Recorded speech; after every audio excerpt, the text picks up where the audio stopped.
few years ago I found I was giving talks about the environment, but I was spending half of the talk talking about economics. I'd never taken an economics course in my life. I just used common sense. But I thought, well, maybe I should use some of the terms so that I can throw them out and sound like I'm really authoritative. So a few years ago I decided I would sit in on and take an economics course at the University of British Columbia. Since I was a professor there, I signed up. It was free for me, and I was kind of excited. I was going to audit this course, and the first day I went, just as I was leaving the house, my wife said, "Suzuki, why don't you, for a change, don't say a word through the whole thing. Just listen. Maybe you'll learn." So I said, okay, I won't say, I'll listen. So, you know, it was very exciting, and it was Economics 101, and about halfway through the lecture, the professor said, "And now this is a slide of the economy." And it was really impressive, you know, raw materials, extraction, process, manufacture, wholesale, with arrows going back and forth. And the idea is, if you know everything in the economy, then you can put a disincentive here or an incentive there and keep the economy going. And I swore to my wife, I couldn't help it. The arm went up all by itself, you know, and I suddenly found myself saying, "Excuse me, Professor, in that diagram, where do you put the ozone layer? Where do you put the deep underground aquifers of fossil water? Where do you put topsoil or biodiversity?" And I couldn't believe his answer. "Oh, those are externalities." Now, I know what an externality is, but that's a scientific term in economics, and it means they're not in the equation. They're not in the economy. Well, no wonder Hazel Henderson says conventional economics is a form of brain damage. What kind of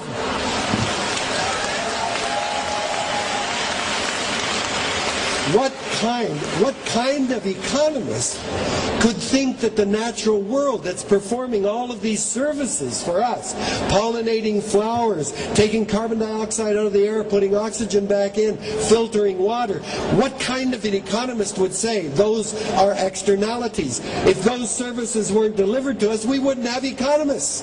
We wouldn't have humans. They are the basis of everything that we are and that allow us to create an economy. And the ludicrous, the insanity of this economic system that we belong to is that economists think that the most important thing in the economy is us.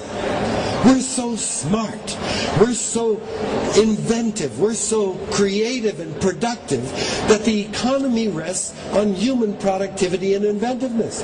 And since, of course, there's no limit to human inventiveness, they think there's no limit to the economy.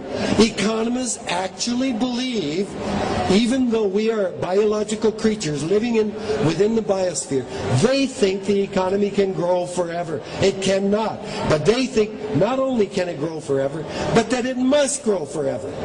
Now, this is ludicrous. I have two friends who started a very successful clothing company in Canada called Roots. And Michael Budman, one of the founders of the company, has come to many of my lectures, and he said, "You know, I agree with most of what you say." But he said, if I were to go to the bank and say that Roots has captured 15% of the clothing market in Canada, I am a multimillionaire, which he is. I've got more money than I need. I don't want to grow anymore. I just want to stay at 15%. But I need a loan from the bank in order to upgrade my factory. He said, I cannot get a loan. If you don't submit a business plan saying you're going to grow steadily forever, the bank considers you dying. Now, this is insanity. And I'm going to show you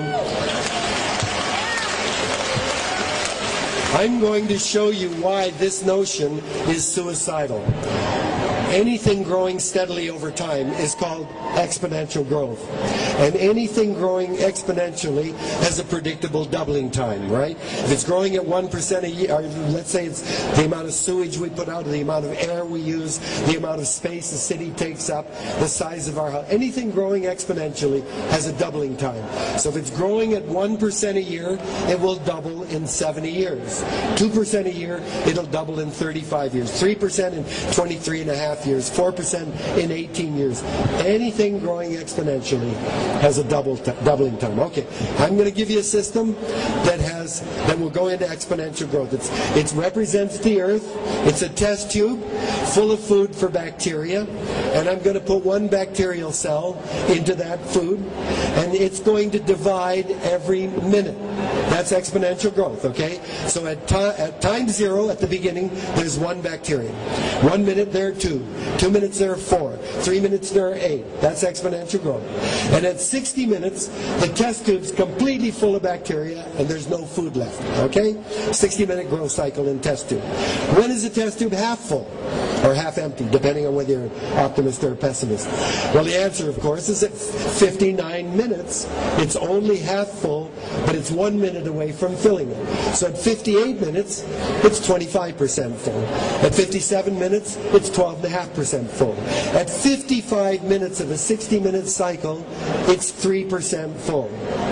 So if at 55 minutes, one of the bacteria said, hey guys, I think we got a population problem. The other bacteria would say, what the hell have you been smoking, man? 97% of the test tube's empty, and we've been around for 55 minutes. And they'd be 5 minutes away from filling it. So bacteria, they're no smarter than humans. 59 minutes, they go, oh my God, Jack was right. We got a problem. We got 1 minute left. What are we going to do? We got to have a mega project. Don't give any money to those economists. Give that money to those genetic engineers, those chemists, those computer guys. And in less than a minute, they invent 3 test tubes full of food. So they quadruple the amount of food in space. So they're saved, right? So at 60 minutes, first test tube's full. 61 minutes, the second's full. 62 minutes, all 4 are full. By quadrupling the amount of food in space, you buy 2 extra minutes. How do we add even 1% of air, water, soil, or biodiversity to the planet? We can't. And every biologist I've talked to agrees with me. We are long past the 59th minute. So everybody talking about we got to have more, the economy's got to be kept growing, is saying we've got to go on a suicidal path faster and faster. Now when I give a speech like this, and I do, to politicians and business people, they get very ticked off at me. How dare you say we're past the 59th minute? Look at all the stores, even in here, look at all the stuff you've got in here, and we're green, and look at all this stuff. How can you say we're living longer, we're healthier? How can you say we're past the 59th minute? Easy. We're using up the rightful legacy of future generations. We're using up what we should be passing on to our kids.